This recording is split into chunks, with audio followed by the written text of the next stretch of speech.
Hey, what's going on, guys? Okay, thank you again for coming back to another broadcast at the Ellis Network. Um, we're gonna, I'm sitting here, I'm reading some news, going on around the world.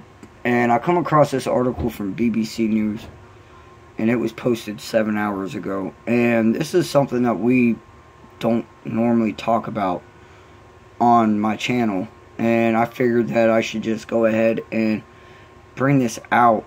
I mean, this is just sick. When you step back and you look at the world nowadays, a lot of sick stuff is happening.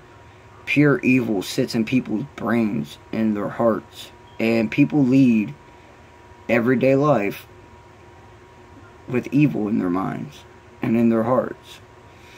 And I don't know if maybe, I'm seeing this stuff happening in another country, and here in America, the way that we was raised, that was not morally correct. Very taboo-ish. So I'm trying to justify a little bit of this by maybe that. But, I mean, like, even if I was to sit there and step outside of the American ideology and try to understand another country's way of living, culture, and all this, and what's accepted versus not accepted, this is just sickening. Alright, so, again, me, I'll post the article in the link in the description, and you guys can read this. I mean, I got 3 children of my own, man, and this shit breaks my heart. Like, for real. India uncles, convicted of raping and impregnating a child at the age of 10. The picture at the top of the article has a bunch of people protesting, it looks like, and it's saying, hang the rapist, and it shows a noose. They don't fuck around, apparently. They say hang them. And, I mean, honestly, I agree. This stuff is way too maddening. It's counterproductive to society. And I don't understand why we gotta put these people in prison and lock them up. Here in Ohio, where I live, there was a man that just raped and killed a 13-year-old or a 13-month-old baby in the town that I grew up in as a kid. He was on the run for 2 weeks or something like that before, and they got him. Thank God they caught him. And, they're saying that he has rights, and I'm sorry. When you force yourself onto, especially a 13-month-old, she has no ability to protect herself. Or, what about her rights? What about her life? Someone should protect her. And I'm not saying, any wrongdoing by the mother. Come on, guys, it's life. Nowadays, people's getting in relationships that already have kids. And you just cannot be too careful anymore. So, I remember just coming off of that story. Hearing about that a couple weeks ago. And then, to this, and it's just, we have the major, sex scandal happening in Hollywood with Weinstein, and all of the other Hollywood celebrities are coming out, being accused of sexual interactions, or being, like Corey Feldman, talking about it. And then, WikiLeaks brought out the Podestas with the Pizzagate, Pedogate, and it's just, it's real sick. I got, like I said, 3 kids, and I can't imagine, what I would do if I was one of these fathers that this happened to his child. I would go mad. So let's go ahead and get into this article. I gotta tie this up because I have to go pick up my other 2 kids from the school bus. Both the men were the child's uncles. The sentencing is set for Thursday. Her pregnancy was discovered in mid-July when she complained of a stomach ache, and her parents took her to the hospital. The second uncle was arrested after the baby's DNA sample did not match that of the older brother, the first suspect.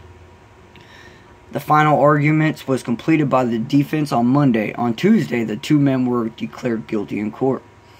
The older brother's uncle took a month, while the younger brother has been convicted in a remarkable 18 days.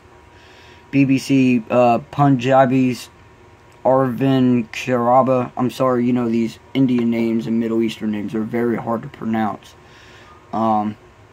Here's 3 facts that are known to this case. The pregnant child she's caught in a media storm.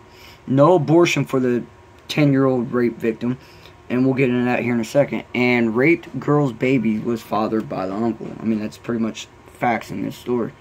The harrowing case of the 10-year-old made headlines for weeks, both in India and globally. She was 30 weeks pregnant when the local court in some town, Chandogiri, turned down her abortion plea on the grounds that her pregnancy was too advanced. And, pregnancies, 32 weeks, that's full term. So, I mean, like, even at 30 weeks, if she had a complication, they could have did a C-section and that child would have been alive. So, I can totally understand where the judge is coming from. Now, my stance is a little different, about rape and abortion and all that. We'll get into that on another video. But 30 weeks, man, and it's a 10-year-old. Like, what the fuck? India law does not allow termination after 20 weeks unless doctors certify that the mother's life is in danger. Kind of what we're trying to adapt here in America.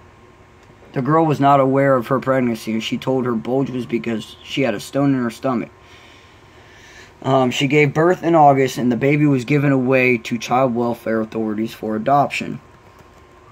The girl initially told police that the child welfare activists that she had been raped several times in the past 7 months by the uncles who were in their mid-40s. So it happened for a couple months. The girl's father told the BBC that the first uncle had not denied the charges against him. Police also said that he admitted to the allegations. So he manned up. It's not like he tried to lie about it and cover his ass. He got caught and manned up.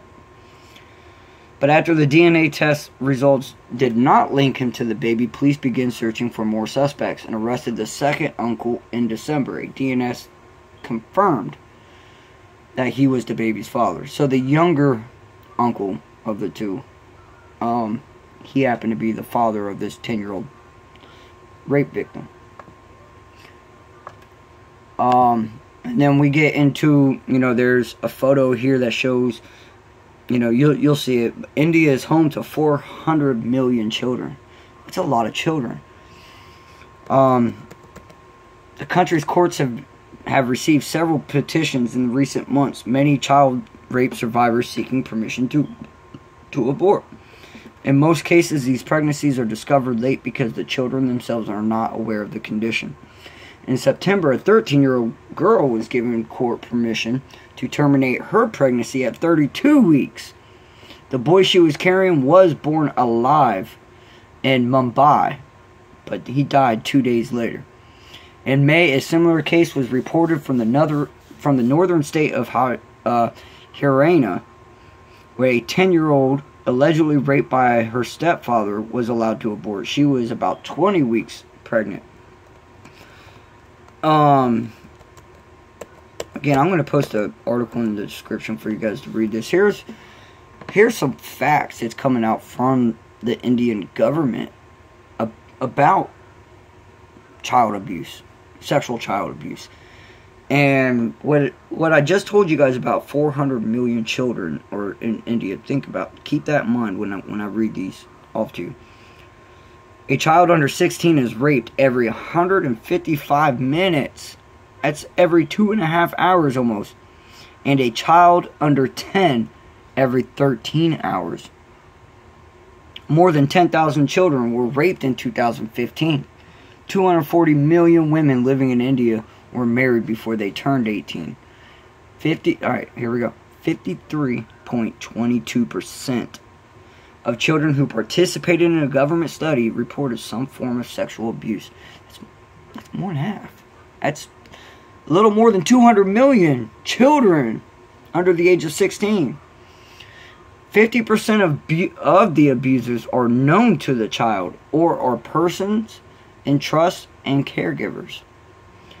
I mean, guys, it's a sad world that we live in, man. When you see this, you know, and everyone's, you know, always trying to look for positivity and, you know, trying to stay smiling and everything, you know, and I'm not helping when I'm bringing this stuff out to you guys. I'm sorry, you know, but it's fucked up.